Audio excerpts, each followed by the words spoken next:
Kutoka Leaders Club hapa jijini Dar es Salaam, na huu ni mwendelezo wa kampeni za mgombea urais kupitia Chama cha Mapinduzi CCM Dr. Samia Suluhu Hassan, mara baada ya kuzunguka takriban mikoa zaidi ya 20 na sasa yupo Dar es Salaam kuzungumza na Watanzania, lakini pia kuomba ridhaa ya Watanzania kuelekea uchaguzi mkuu wa mwaka 2025. Hapa ni Leaders na tunamsikiliza mgombea urais, pia anazungumzia yale yaliyotekelezwa na ilani ya Chama cha Mapinduzi CCM kwa miaka 5 iliyopita, lakini pia miaka mingine 5 endapo atapata ridhaa kuliongoza taifa hili. Ndugu wananchi mliopo uwanjani na wale wanaotutizama kwenye vyombo vya habari, kazi na utu. Nawashukuru sana ndugu zangu. Kwanza nami niungane na wengine kumshukuru Mungu kwa kutufikisha salama Dar es Salaam, na leo kuanza mkutano wa kwanza kwenye eneo hili la Leaders, tukikutana na wananchi wa wilaya mbili, wilaya ya Ubungo na wilaya ya Kinondoni. Baada ya uzinduzi wa kampeni zetu pale Kawe, nilianza safari ya mikoani. Nimezunguka mikoa yote ya Tanzania. Wao wanaleta salamu kwa ndugu zao wa Dar es Salaam. Wao wanasema kwa mambo yalivyofanyika wako tayari kwa tarehe 29 kukiheshimisha Chama cha Mapinduzi. Mkoa huu wa Dar es Salaam, ndugu zangu, ni mkoa muhimu sana kwa sababu Dar es Salaam ndio Tanzania. Wananchi wote, makabila yote, wa dini zote wako hapa Dar es Salaam. Lakini ndio mkoa wenye wakazi wengi zaidi kuliko mikoa yote ya Tanzania. Vile vile ni mkoa ambao ni lango kubwa la kuingilia Afrika kupitia bandari ya Dar es Salaam, airport ya Dar es Salaam. Kwa Dar es Salaam kwa vyovyote vile ni mkoa tunaotegemea kibiashara na kiuchumi. Na mwanzo nilipozungumza na wananchi, mliponikabidhi dhamana hii ya kuwa kiongozi wa nchi hii, nilisema nitakwenda kutekeleza.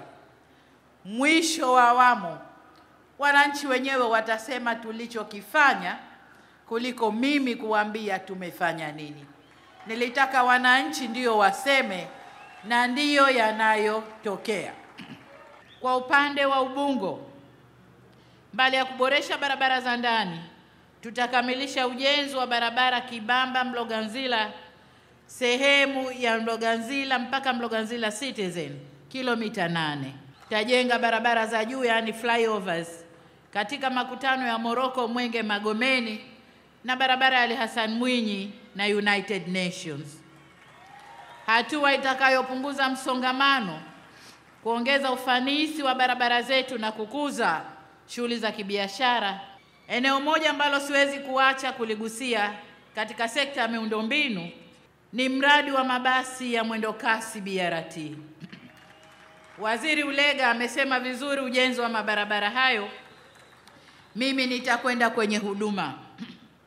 Katika kipindi hichi cha awamu ya 6, ameshasema Waziri Ulega, tumejenga kilomita 96.9 karibu 94.9 karibu 95, na asilimia 61 umekamilika ya ujenzi wote, ambapo kipindi hiki jumla ya shilingi trilioni 2 na bilioni 100 zimetumika. Ujenzi wa awamu zote za mradi tunakwenda kuzisimamia na kuzimaliza. BRT Dar es Salaam tunakwenda kumaliza mabarabara yote, na tutasimamia maamuzi yetu ya kushirikisha zaidi private sector. Tutakapomaliza mabarabara yote, ni fursa muhimu kwa sekta binafsi kupata kazi ya kubeba abiria na kurudisha. Kazi hiyo kwa kiasi kikubwa hatutaki kuifanya serikali, bali private sector wataingiza humo, sekta binafsi wataingiza mabasi yao na wafanye uendeshaji wa shughuli hizo. Tayari tumeshapata watoa huduma kwenye awamu ya kwanza kampuni ya ENG yenye mabasi 177, na nadhani mmeanza kuona mabasi yakiingia kwenye njia zilizokamilika. Awamu ya pili, kampuni ya Moffat yenye mabasi 255, na mabasi ya Moffat tayari yameingia njiani.